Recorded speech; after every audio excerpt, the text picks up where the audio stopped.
This is the end of WUNMI. Cynthia Adebanjo. This is the end of WUNMI. Now, the demise of MOHBAD is shrouded. It is a mystery to a lot of people. But somehow, people are unable to settle with that feeling that WUNMI is guilty or not guilty. They are unable to settle with it. They are not too sure. Is there a possibility that it is this, it is that? Today, that thing that has been troubling you, that part of it that you're unsettled with, it is coming to an end. You'll be shocked at what you're about to hear. This has been there. I wondered. I talked about this with people here and there. We all chatted about it, commented about it, discussed, analyses were done, and we looked at it. Are we going to sit down and believe that there is no CCTV? Well, Shekpeteri, one's mentor, once said, MOHBAD died inside of the house. Is there CCTV inside of the house? Why? Why did she say so? It is because she is also following up with the update. She is aware that there are certain factors that they cannot deal with, such as CCTV outside of MOHBAD's house, surrounding MOHBAD's house.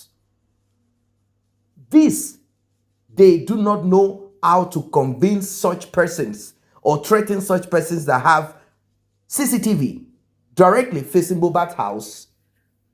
They don't know how to bribe such a person or threaten such a person. They don't know what to do.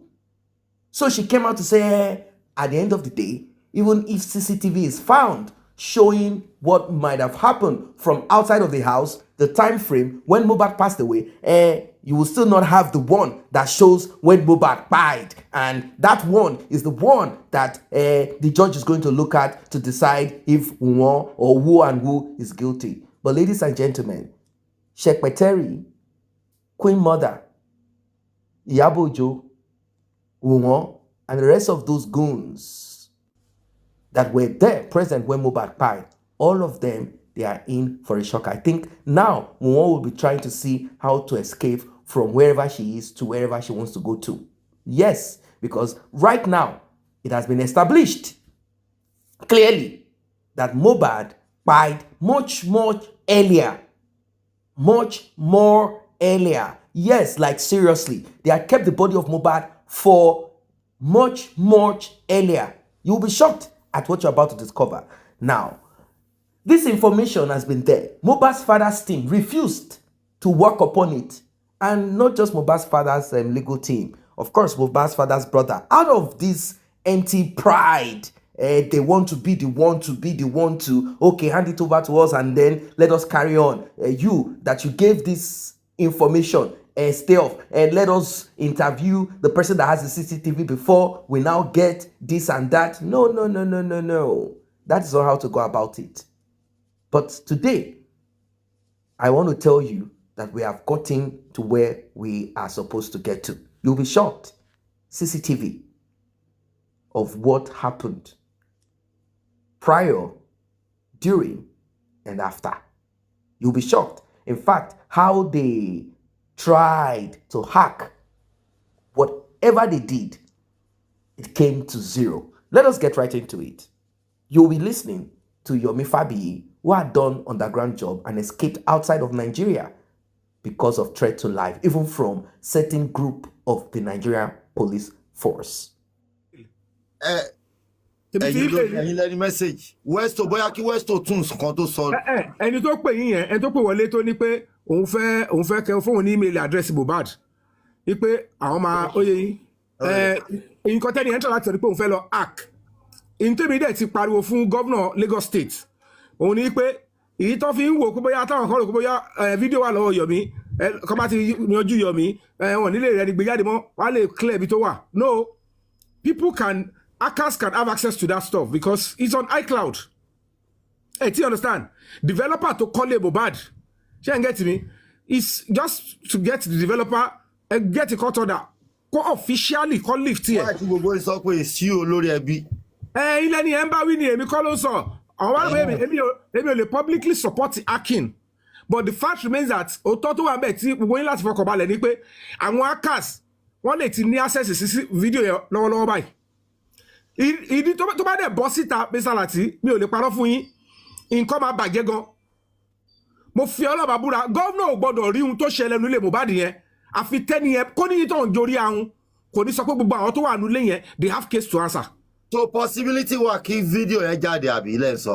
Ó possible kó jáde but láàrin mi àti yín ó léwu kó jáde through page irú ẹ̀yin kó jáde through page. Kò lè jáde bí because wọn ọ̀rọ̀ tó kù ẹ̀yìn kò lè jáde bí láíláí. Ẹ láti ọ̀rọ̀ rẹ̀ yìí.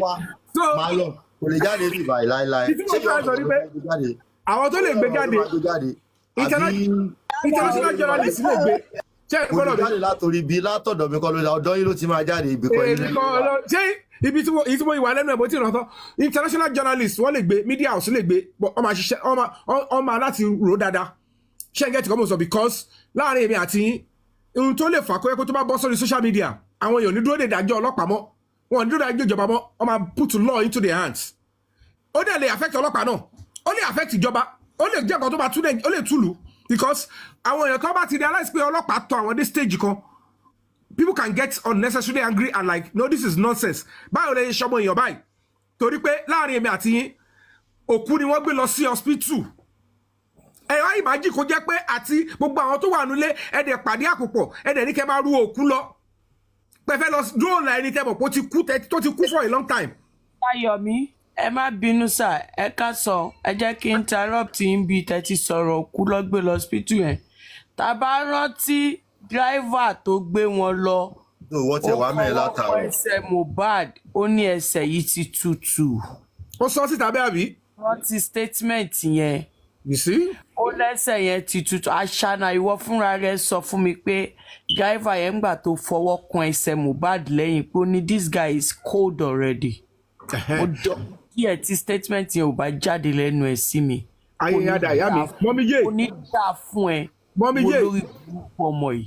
mọ́mí yé o ẹ ti dé ilé yẹn ẹ wá wo ilé yẹn sí ilé Mohbad sí kúrámẹ́dì yẹn ẹ jọ láàrin mi àti irú òkú tí ẹ mú pé sínú freezer. kámẹ́rà wà ní kitchen kámẹ́rà wà ní kitchen kámẹ́rà wà everywhere. ìyá mi ọlọ́pàá tiẹ̀ ti lọ bẹ̀ nǹkan tí mo mọ̀ ẹ́ kẹ́ play kìíní ẹ̀ ọlọ́pàá ti lọ bẹ̀ òun la ṣe sọ fún wọn pé tí àwọn ayé bá rí pé everybody ń pariwo sí ẹ ti lọ bẹ̀ kò ṣe pé ẹ rí.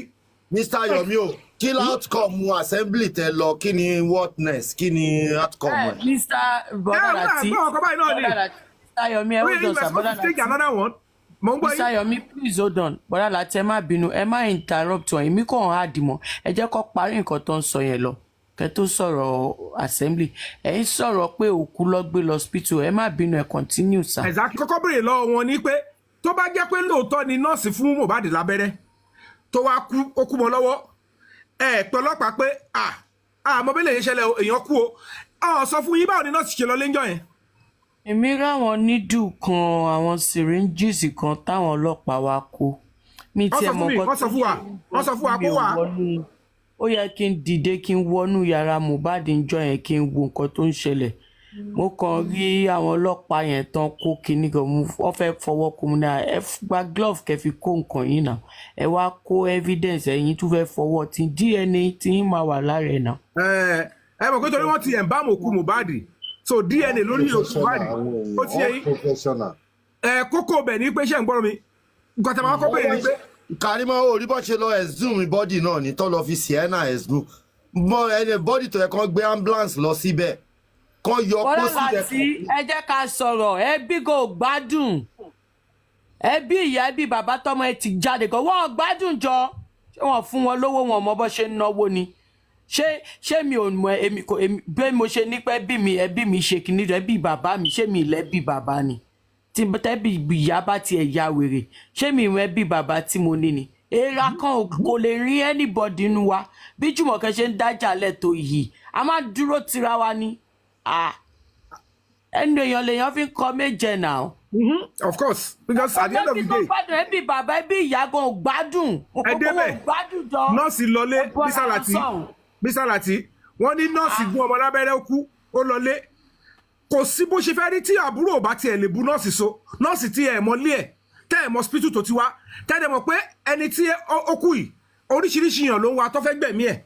bàtà tí ẹ ti ń parọ́ mẹ́rin tí ó sì nínú ilé exactly tẹ́ ẹ parọ́ mọ́ ara ta. ọlọ́pàá máa wọ báyìí pé kí ni tẹ́ ẹ̀ ń bá wọn pò kí lélẹ̀ ẹ̀ tí òun ló fà tó yẹ pé ẹ̀ ń gbọ́ téèyàn kan sọ pé ọ̀rọ̀ owó lọ́wọ́ kan sọ ọ̀rọ̀ kíní kan is quite nuisating. onídàá fún Ìyábọ̀ máa jáde fún ẹ lẹ́nu máa tẹ̀ sí ẹ lójú ogun ló máa pa pẹ̀lú interview tó ṣe yẹn mo máa jáde fún ẹ ní UK ṣé lórí burúkú ni ẹni ó ṣe bí ipò fẹ́ràn Mohbad ó fẹ́ràn Mohbad now you all went to UK together fún show tí Mohbad ṣe pẹ̀lú ọmọ bàbá jẹgẹjẹgẹ àti bàbá jẹgẹjẹgẹ Mohbad was begging you pé kó ṣe skit ordinary skit pẹ̀lú òun pẹ̀lú orin ask about me ó dánmọ́ yẹn lóhùn tẹ́ fi wálé láti UK ó wá ní family kò ní dá fún ẹ.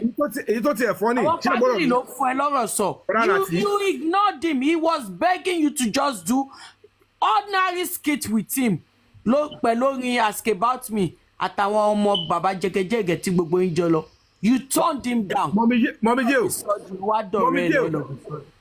mọ́mí jẹ́ à ń ṣe Yorùbá film gbogbo wa náà la wà traditionally inclined àfi tabakọ̀ ń bóbò ẹ ti understand kò sí tí ó wà traditionally inclined whether òun lọ sẹ̀lẹ̀ o wọ́n náà ń ṣe omi ẹ̀mí fún ẹ o wọ́n ń ṣe ìtúndè fún ẹ o àbọ̀ lọ sọ́dọ̀ pastor now so possible kí èèyàn sìn kí fẹ́ sọ pé òun mọ̀ pa kú ọkọ ẹ but mo rí ẹ tó ju aṣọ sórí ojú orórí ọkọ ẹ tó ń sin ọmọ 27 years tó o bá ti lè ṣàlàyé yẹn fún mi. bọ̀dá Yomi ó nawọ́ sẹ́yìn báyìí ó stylishly gbà nǹkan mo rí fídíò yẹn. ó wà fídíò wà lọ́wọ́ èmi náà ó wà lọ́wọ́ ẹ̀ tó dúró sọ́wọ́ ẹ̀ ó tèmi tẹ̀ ẹni tó dúró sọ́wọ́ ẹ̀ kó tó di pé ó sọ́ sí. ẹ ti understand àwa táwọn ń ṣe fíìmù Yorùbá téèyàn mú aṣọ tó sọ sí orí orórí ọmọ kékeré láàrin èmi àti yín evidence wo mo tún nídìí. níbèrè aṣọ yẹn lọ́wọ́ wọn wọn ní protection òkú fún òkú láti protect. kó lè bá rọrùn wà bí. tó bóyá òkú fẹ́ ṣe vigilante lọ́rùn. ẹ̀dùn náà wọ́n ní pé protection ni ṣé wọ́n fẹ́ yìnbọn fún òkú ọ̀run ni àbí òkú lọ jagun lọ́rùn. ó sún mi o bóyá Westo àbí wọ́n ń wọ ẹ̀wù rin fún òkú. Westo ló fún ọ láìdí bóyá Westo ilẹ̀ Yorùbá ẹ ní sùúrù bọ́dá Yomi ẹ mọ̀ pé máa ń ṣe Yorùbá fíìmù tẹ máa ń ṣe oríṣiríṣi inú fíìmù tẹ ṣe náà ti wò ó náà wá ní káwọn practicalize inú fíìmù yín náà ti rí ẹ̀yin lẹ ṣe fíìmù. nínú Tolúwa nílẹ̀ tí bàbá wa dé de aṣọ òkú fòkú wọ́n ní kó gbé ẹrù aṣáàmọ́ meaning tó mean if we mirror the society with our movie adẹ̀wárí recently tó wá ṣẹlẹ̀ lójú ayé somebody is still saying okay ẹni tó bá ní evidence ẹni tó ní kó máa lọ sí police station kọ́ tó bá ní evidence kọ́ lọ sọ síbẹ̀ ẹni tó lóun wò pé Mohbad kú sínú ilé kò ń ṣe ìta kámẹ́rà nílò ìṣe ìta kí ló ń tẹ́ ní o lọ sọ́n police station àbí ẹni tó ní crocodile lẹ́sẹ̀ àbí crocodile lẹ́sẹ̀ onítàn. ṣé mọ̀ nǹkan tó ń ṣe Ìyábọ̀ want to remain in the timelight she want to forever be on the media so anything comes anything tó bá yọjú ló máa fi keep her active in the media. Eléyìí tó ń ṣe wo èmi kékeré yìí èmi ni màá mú ìyẹn. nǹkan ẹ̀kọ́ tó bèèrè tiẹ̀ ẹ̀bí ọ̀kọ́ Mohbad bá dé justice o evidence ẹ̀ka jáde o gbogbo nǹkan tá à ń sọ yìí ìbọ̀ṣẹ̀ ẹ̀ ń bá mọ̀ kú gbogbo ẹ̀ lẹ́ máa rí gbogbo ẹ̀ ṣì máa jáde. Mr. Yomi tẹ́mi bá rí yẹn màá release ẹ̀ nothing dey happen. ẹ mọ̀ kọ́ tí máa ṣe bẹ̀yìn màá gbé jáde. ẹ mọ̀ kọ́ tí máa ṣe bẹ̀yìn ṣé ń gbọ́rọ̀ mi you cannot ó dàbí kí èèyàn lọ protest ni anything ẹ worú títí VDM yìí ẹ rí pé at the end of the day the only person in court lẹni tó publish meanwhile tí Mohbad yìí ó ti ní there is something called national security tension ti wà ara ń bọ àwọn èèyàn already ṣẹ́gẹ́ ti tọkọ̀ ní the evidence kò concrete tó bá ti lè ká ló pé ọlọ́pàá ti sọ pé kò sí CCTV tó bá ti wá dé stage tí kíní ẹ̀ bá bọ́ta àtijọba àtọlọ́pàá ti jẹ gbèsè already. That is why the police department need to be taught a lesson too. If they don't want to do their job, then they will deal with it. I understand you. We have the video of everything that happened. Now, èèyàn tó máa jù síta ló kù. So that means justice is done. Justice is done. tó máa jù síta lẹ́wọ̀n àwọn ilé ẹ̀fọ́ ẹ̀ tó máa jù síta ṣó ti wà lẹ́nu. bó ṣe wà yẹn ṣe fẹ́ gbọ́ tọrọ. Yeah. The truth is this, let me be honest with you guys. Whoever is going to throw it out who ẹni tó bá sọ pé òun ló mọ̀ nípa ẹ̀, it should be blank. It can only go blank. Ẹni tó fẹ́ sọ pé èmi mo ní kí ọba yìí lọ jù síta, èmi mo sponsor, it must not be something anybody máa sọ. I know what I am saying. Ẹ ti understand? Gbogbo bá ṣe gbogbo nǹkan tó planning, wọ́n ṣe òkú báyìí, wọ́n lọ ṣe nǹkan báyìí, wọ́n bá lé báyìí, wọ́n bẹ̀ lè sọ̀rọ̀, gbogbo wọ́n rẹ̀ bàtọ́ sọ nílé yẹn. Some people came into that house. Àwọn yẹn gangan ló ń ju ẹ̀mí ara wọn àti ọjọ́ ọ̀la wọn. Gbogbo àwọn tó wà nù kéékèèké yẹn wọ́n sí mbẹ̀ ara. Ẹ ti wá. Court order will be direct. Is CCTV the other neighbor yẹn? Ìyẹn ó tiẹ̀ wà ńlẹ̀. And the man is like, I am willing to release that. Me, I can do it from here. I will walk into the police department here. I will get every legal document I can get, and I will release it. And nothing will happen. Nigeria will have one. The best you can do is release it to the police direct. Get it. But the fact remains that our people yìí ó gba ọgbọ́n ó dẹ̀ gba ètò ọlọ́pàá máa mú jáde tó bá wá mess up they will see what will happen. Get it, ọlọ́pàá ló fẹ́ mú jáde ṣé Nàìjíríà. Mom J, okay, let me ask you one question. Again, the question there is a reason why you nígbà tó pé ní corona inquest, there is a reason why you choose not to appear now. There must be a very good reason why you choose not to appear. The reason why I choose not to appear is because I don't think they are all ready for justice. And I don't want to waste my time for social media ready for justice. Social media, Mr. Your media is a saying, when you see something, you say something. Tó bá yẹ pé US wá ń bí ní gbogbo nǹkan tí mò ń sọ láti jọjọ́, they won't count it as social media stunt. But court not in the sorrow. Reason that you feel sorrow no court. Ṣé court tó fún wa ní conclusive ni máa waste time lọ máa bá sọ̀rọ̀. Court kan ló sọ pé inconclusive o. Ibo ló ti sọ pé inconclusive, ibo ló ti gbé inconclusive. People came out, give verdict. People came out to say that. That's what I'm saying. No. The toxicology, was it not read in the court that it was inconclusive? No, I mean, report well. No media reported that it was inconclusive. You need to bring toxicology.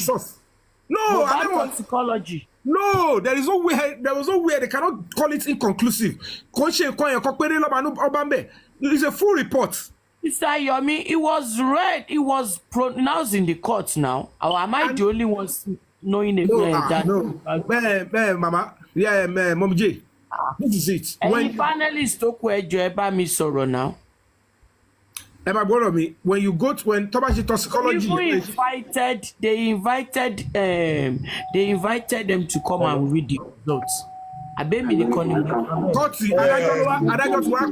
pronouncement is inconclusive. It was said in the court that the result of pathology is unknown. I sensed pathologists come across or concluded that result MOHBAD toxicology result is unknown.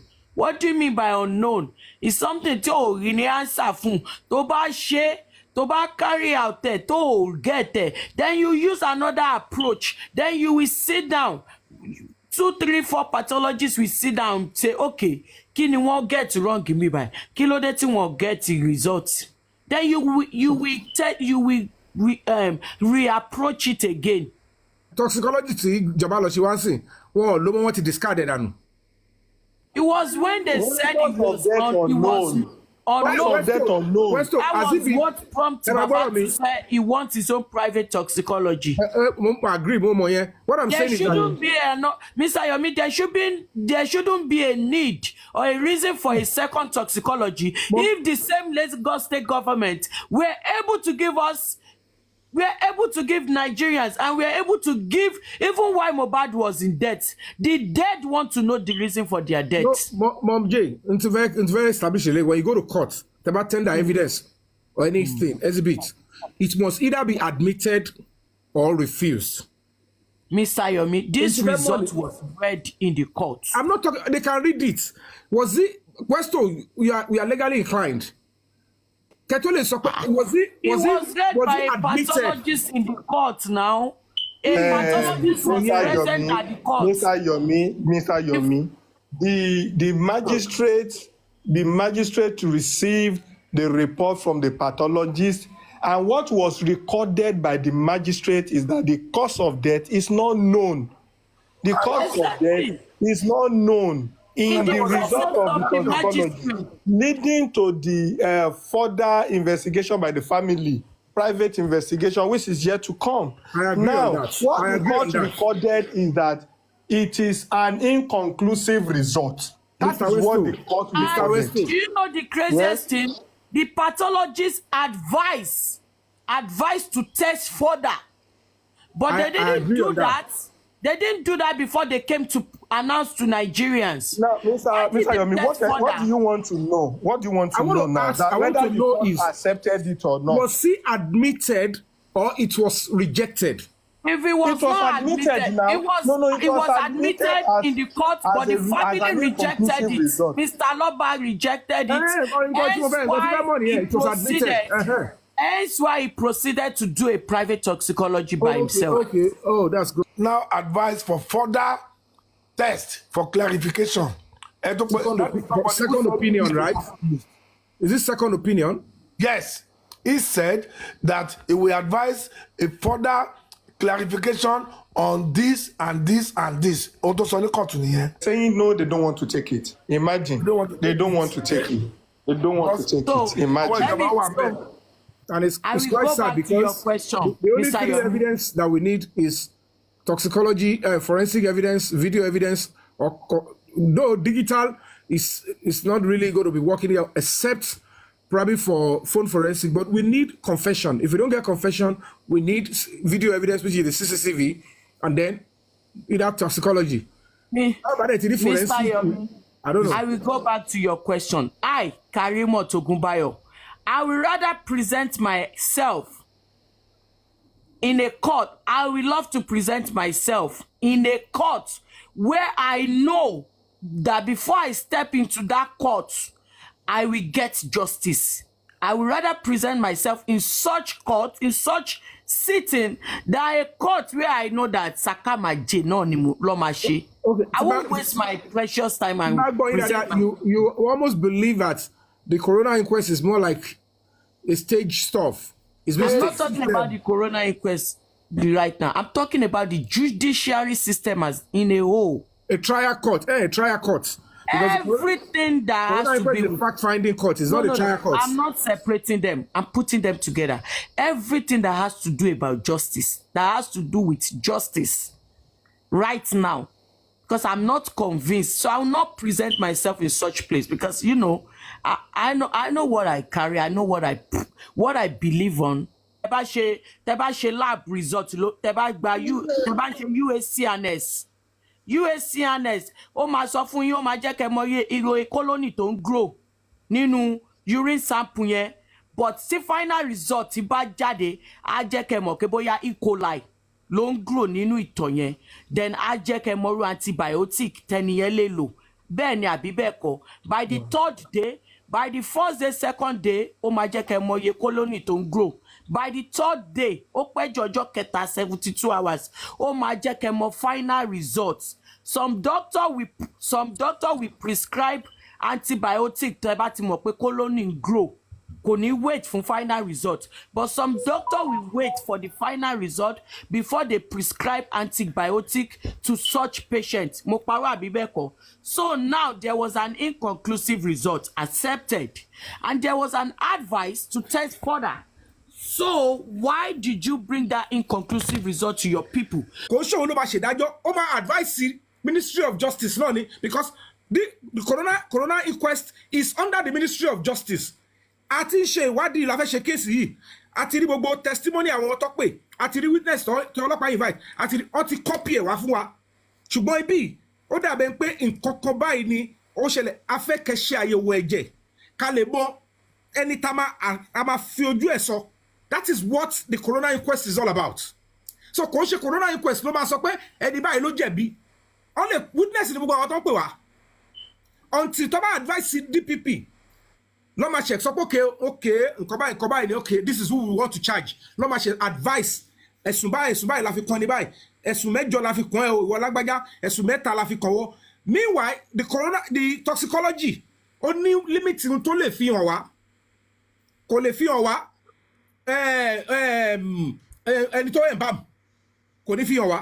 Kò lè fi hàn wá. Bóyá Mohbad wọ́n sọ gbálẹ̀ pò. So we need something extra. Is it a current to ba sọ fún rẹ̀? Àbí carry evidence yẹn? Gbogbo wọn tó dẹ̀ rí sójú. Ó lè fi hàn wá tó bá sọ́lẹ̀ pò. Tó bá sọ́lẹ̀ pò tó bá. Ṣé máa fẹ́ ni tó sọ gbálẹ̀ pò ni? Ó máa fẹ́ ni tó sọ gbálẹ̀ pò ni? Oníṣẹ́ni tó sọ gbálẹ̀ pò ó máa fi hàn wá pé tó sọ́lẹ̀ pò. No, kò ní sọ ẹni tó visual. Welcome back. You heard him. You heard all that he said. Now, I know there might be one or two misunderstanding here and there. Oh, we did not understand your intention. We did not really trust all that you came up with. You made a mistake. You should have done this. You should have done it in an underground fashion. Well, you should not have spoken when you spoke. You should have kept it to yourself. The thing is this, he felt that he was under threat, Yomi Fabiyi, so he felt he needed to say certain things in case certain things happen. The truth of the matter is this, Yomi Fabiyi has footages of what transpired. Yes. Now, Karima has made it clear that there is CCTV in MOHBAD's house. Even though one's mentor, Shekpeteri, said, yes, there is CCTV mounted, but there is no DVR, meaning no database of the video recording, video recording of whatever it is that transpired, that it is just a CCTV without a database. Stories upon stories. Stories upon stories. Their hope and their bet was that the central database of everything will not be gotten. Now, there is a catch. If the CCTV is mounted with the environs, recording of the environs, the footages of all that transpires in your compound and outside of your compound in a central database, what about the one inside of your living room? Would that also be accessible by the central security unit? I don't think so. No one will be comfortable walking in their living room nude, not putting on any clothes, and then there's one dude somewhere who has access to that. So we are back to what Shekpeteri said, that Mohbad pied inside of that house. Mohbad pied inside of that house. Simply put, even if at the end of the day, CCTV footage is found, and that CCTV footage shows what happened around the vicinity inside of the compound of Mohbad from other CCTV or from the from Mohbad's house CCTV. And what about the one inside of the living room? That one is not connected to any database. So it means that there is no recording of what transpired. Simply put, Mohbad pied inside of that house, and the demise of Mohbad is connected to someone that Shekpeteri is protecting. Simple as ABC. Shekpeteri is protecting this person. Shekpeteri speaks indirectly, and also her action speaks more of guilt, protecting someone that is guilty. Look at, just hear all that Yomi Fabiyi said. That I got to that place, the location. I had already contacted Mohbad's father. We already discussed. I sent a message to him. We all had our discussion. I spoke. I had conversation with the legal team. We all had our agreement to appear on that day where we will be having access. Now, the legal team arrived. That's a big mistake. They arrived without contacting. This is terrible. And I am wondering why. They said because he did not give them the name and address and number of that person that they were going to meet. So therefore, they could not come over. That's why they could not call. They came there, but they did not call. How can you not call the middleman, the person who is connecting you to what should be connected to? Are you saying, why didn't you tell the person, listen, man, don't make any video of this. Let us go in solo. Let's do this thing undercover. Let's get access to what we need to get access to. Regardless, let's do what we need to do. So they got to wherever it is that they got to, and unfortunately, they could not access what they came for. They could not even access the person that they came for. They asked around without connecting to Yomi Fabiyi again. Like, Yomi, where are you? We are here. How can we meet? Yomi Fabiyi said he was on ground, hoping that they were going to call him. If they had called him, he would have contacted the guy, and then even though he had given the phone number of this guy to them, like, this is the phone number of this guy, speak to him so that you guys will be sure. Once you get there, call me. They were supposed to call him, but they wanted to kick Yomi Fabiyi out of the picture, saying he didn't act appropriately. Why did he record that he had investigated CCTV? He shouldn't have let anybody know anything about it. Regardless, if they were smart, they would have called Yomi Fabiyi and said, Mister, we are on ground. What's up? But look at what has happened. The guy was threatened and he had to escape. Or the lady, or whatever, was threatened. She had to escape for her life. Like, no. These people will RIP me. These people will buy me. How could they have gotten my number?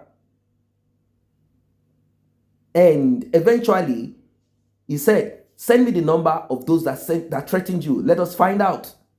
And Mohbad's father definitely is aware of this person that is threatening, sending messages.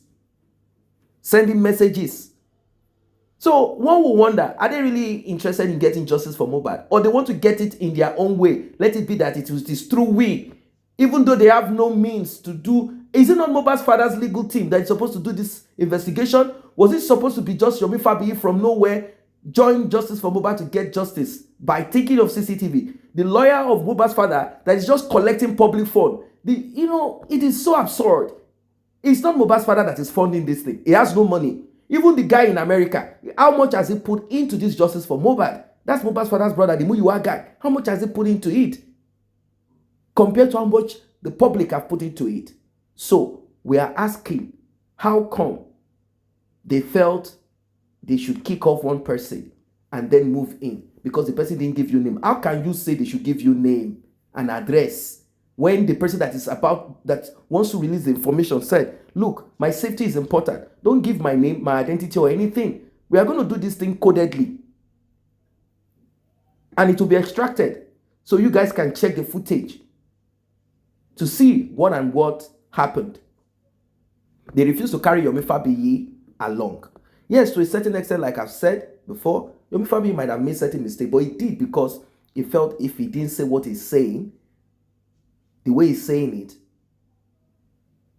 it won't have, he doesn't know what was going to happen. So it's better he says it publicly. And also, about the protest of the thing, it seems the family of the Alobas, they were not really interested in that. It was all about leave it to us, let us carry on with what we are doing. We don't know, maybe some people want to hijack this thing to proceed on justice for Mohbad for their own personal gain, and this and that. Do not allow certain people. I do understand that part of it. But there are certain things that once you are on it and it becomes a public thing and public are donating into it, there is a little amount of what you can do. Yes, they didn't want that protest close to the court because of the concerns of the coroner inquest. All right, it is what it is. They tried to do what they did with the way they wanted to do it. They all understood each other. Everyone is trying to get results. But for someone to be saying, hey, it's our son, it's my nephew, and then be the only one putting your money into it and putting your energy, your voice, let it be only your family. If left for your family, if left for the Alobas, they will not get justice. Yes, Mohbad's father, uncle, brother in America, wherever, they will not get justice. They would have been shut down. In fact, maybe Mohbad's father too would have been kicked off. But for the mercy of God,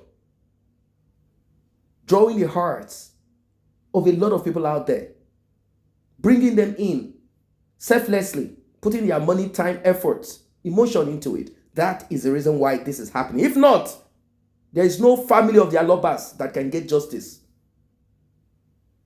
by themselves, because we've seen their manifestation. Mohbad would have been buried long, and that would have been the end of it. Another life lost, another destiny wasted. So, whatever it is, who is hacking what, who is doing what, we don't know. But at this point, what is the way forward? That's the thing. The way forward, ladies and gentlemen, is an interesting one. The way forward is that even if the police have moved ahead. There is still copy of the footage, I believe, with Yomi Fabi. But people are careful. You don't want to carry people's matter on your head just like that. If not, that footage will be shared publicly all over social media so that we can see what and what it is all about.